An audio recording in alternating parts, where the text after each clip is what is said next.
ल हेर्नु पाद उ छ मैले कहाँबाट लाने भने यस्तोलाई गुड्नै सक्दैन यस्तोमा बाइकहरू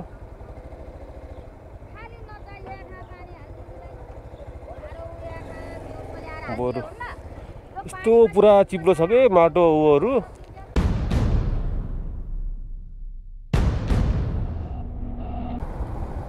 hello guys welcome back to my channel है। आज म चाहिँ हाम्रो ठाउँको बाटोहरू कस्तो हुँदैछ कसरी बन्दैछ म देखाउन गइरहेको छु। यो रूपा गाउँपालिका छ। अब यहाँबाट पारिपट्टिबाट चाहिँ पोखरा महानगरपालिका यो आफू खोलाको पुल। अब यो पुलमा पनि हल्का मर्मतहरू यो ड्यामहरू चाहिँ राम्रै भएको छ होइन। अनि त्यसपछि अब यो महानगरपालिका लाग्यो। यो धेरै समयपछि चाहिँ यो ठाउँमा चाहिँ यो बाटोहरू चाहिँ बन्दैछ होइन। यो उकालोमा पनि अलिक समस्या थियो होइन। अब यहाँ पनि बन्दैछ। यता कुनातिर चाहिँ पर्खाल राम्रो हाल्दैछ। अब हेरौँ फिनिसिङमा चाहिँ बाटो कस्तो बन्छ होइन।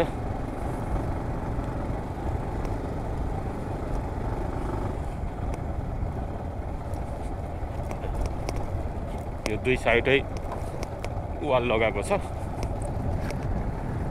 यो नाली चाहिँ बनाएको छैन है। अब नाली कसरी व्यवस्थापन गर्छ तर बाटो चाहिँ ठिकै छ। यतिको चाक्लो चाहिँ ठिकै हो। अब उता खोजीतिरको जस्तो चाहिँ बनाएको छैन। यतातिर चाहिँ यतिको चाहिँ ठिकै बनाएको छ। अब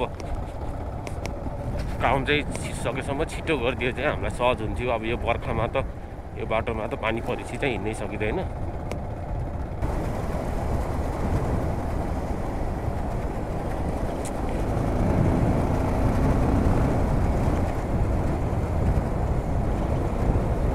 अब यो पुलसम्म चाहिँ पहिलाकै बाटो छ होइन। पुल पछि चाहिँ टक्क नयाँ पिच अलिकति बनिसकेको छ।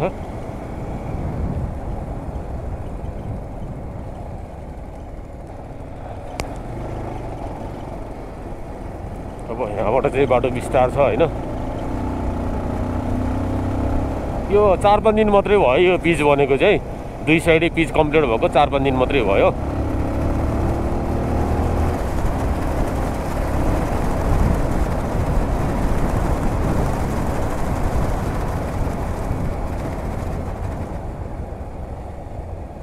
त्यसपछि यहाँबाट चाहिँ ग्राभिलै छ होइन।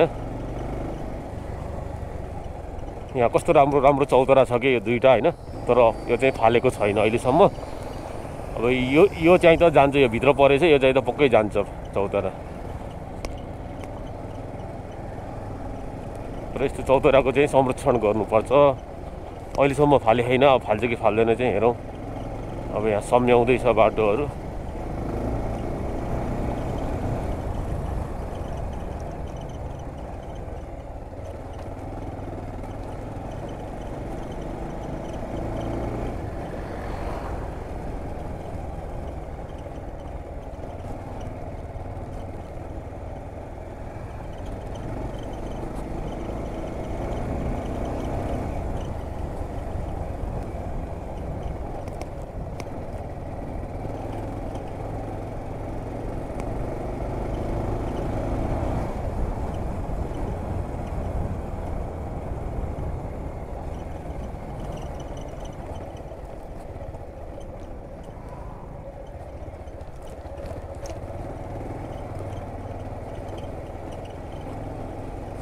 ल यहाँ पनि गिटीहरू ल्याएर चाहिँ राखेको छ। अब ओछ्याउने होला बिस्तारै होइन। यस बर्खासम्म चाहिँ यो बाटो बन्छ कि जस्तो लागेको छ। यो आर्थिक वर्षमा चाहिँ बन्छ कि जस्तो छ। फेरि यता अलिकति यो फेरि पिच बनिसक्यो यता फेरि है।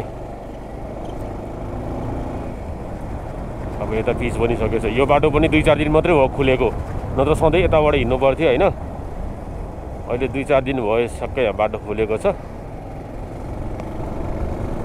लगभग 6-7 महिना रोकियो यो बाटो चाहिँ। टोटल्ली 6-7 महिना रोकिएको थियो। अहिले चाहिँ बल्ल खुलेको छ।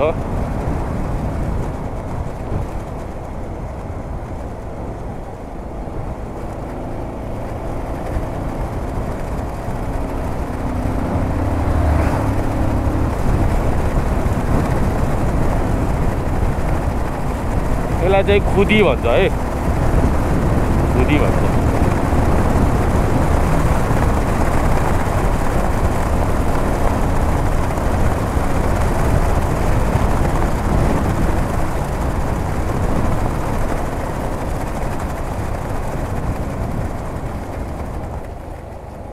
अब यहाँबाट फेरि बनेको रहेनछ है। अब यहाँबाट तालचोक सिसुवासम्म चाहिँ यस्तै छ, यहाँबाट सिसुवासम्म चाहिँ अब बनेको छैन, अझ उता अझ योभन्दा धेरै बनाउन बाँकी छ। जस बाटो बनेपछि चाहिँ हिँड्नको लागि एकदमै सहज छिटो हुन्छ। अब बाटो कहिले बन्छ भन्ने प्रतीक्षामा छौँ हामी होइन, सकेसम्म छिटो बनिदियो हुन्थ्यो भनिराखिरहेको हो सबैजनालाई। बाटो बनेपछि चाहिँ हाम्रो देउरालीबाट पोखरा लगभग 26 किलोमिटर, हामी 30-35 मिनटमा चाहिँ सजिलै जाने आउन गर्न सक्छौँ है, सबै बाटो बन्यो भने चाहिँ।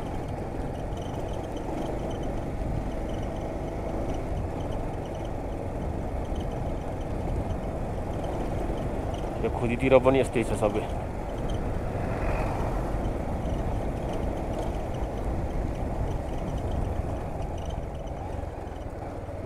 यो पहिला बनाएको घरहरू सबै डाउन भएको छ, एकदम माथिको रोड चाहिँ हाई भएको छ है।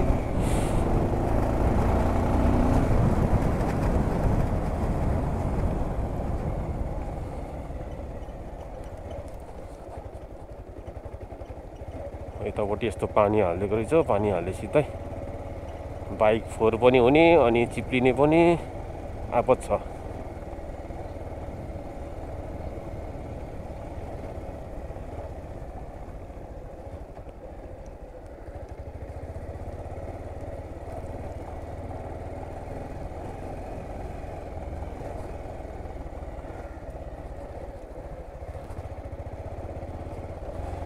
त्यहाँ फेरि गाडी जाम परिसकेछ, फेरि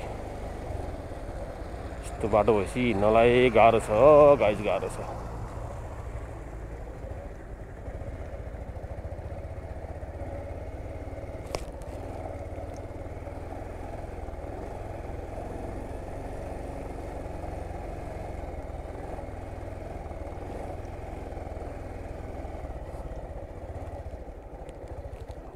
यता छेउतिर निस्केर जानुपर्ने भयो। त्यहाँ बाइक लडेछ होला, यस्तो यस्तोमा कतिचोटि मैले अन द स्पोट देखेँ होइन, बाइकहरू चिप्लिहाल्छ कि।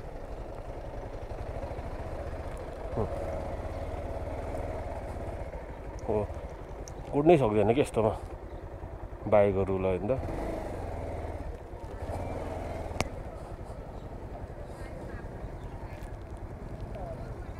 हो लगेन पालो छ,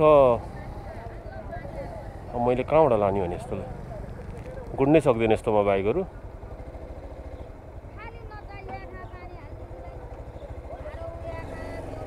बरु यस्तो पुरा चिप्लो छ कि माटो ऊहरू, अनि बिजोग छ, अलिअलि हाले त हुन्थ्यो धुलो उडाउनलाई। अब यताबाट लानुपर्छ ठाउँ खोज्दै।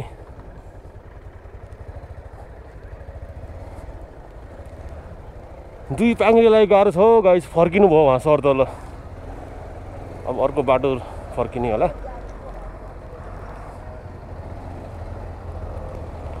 दुई पाङ्ग्रेलाई गाह्रो छ हो, दुई पाङ्ग्रेलाई गाह्रो छ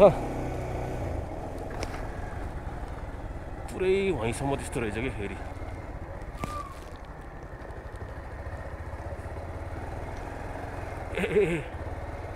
ल्याएर पछाडिको ऊ चाहिँ पुरै चिप्ले छ है, अब कहाँबाट हाल्ने भने जस्तो छ कि।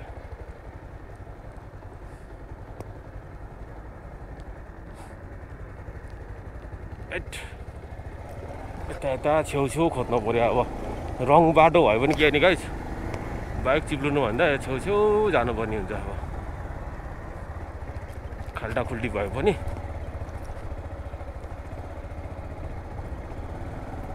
यस्तो हिलो बनाइदिएछ बाटो,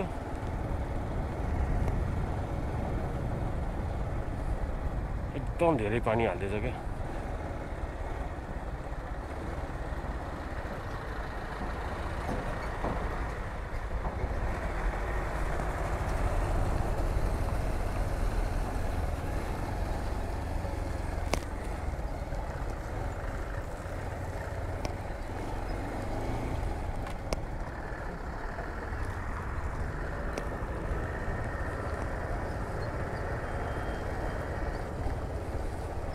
यहाँबाट चाहिँ अलिकति ठिक रहेछ। गिटीको पहाड बनाएर राखेको छ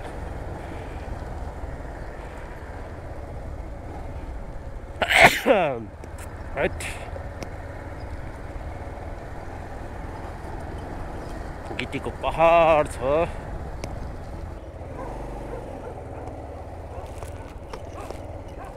ल गाइस, म चाहिँ अर्को चोकमा निस्केको छु है।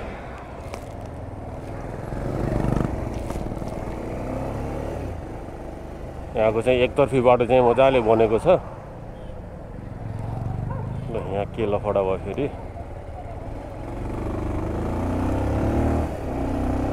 वान साइडेड बाटो चाहिँ बनेको छ होइन।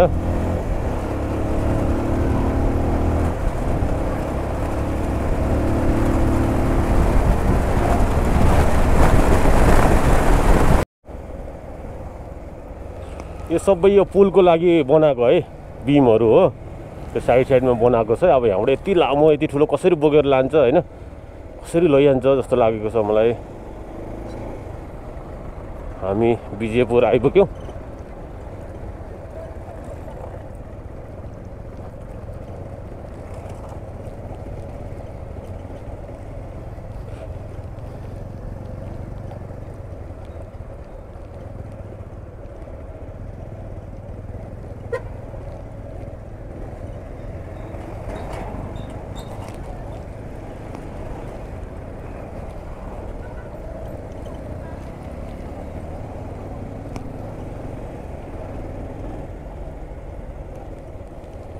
पश्चिम प्रितना हेडक्वार्टर है।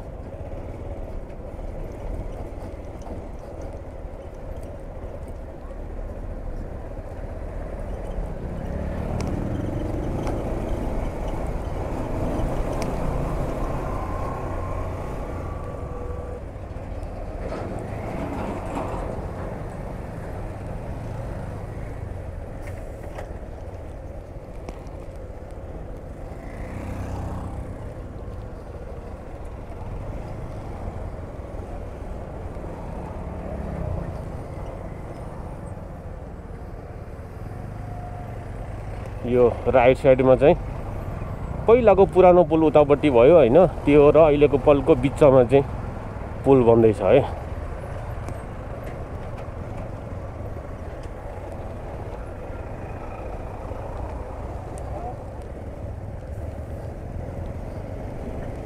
यो बिचमा चाहिँ पुल बन्दैछ र मेरो भिडियो हेर्नुभयो सबैलाई धेरै धेरै धन्यवाद। कहाँबाट हेर्नुहुन्छ लाइक कमेन्ट गरिदिनु होला, अनि सब्सक्राइब गरेर जोडिनु भएको छैन भने पनि जोडिनु होला है त। आजको लागि चाहिँ यति नै।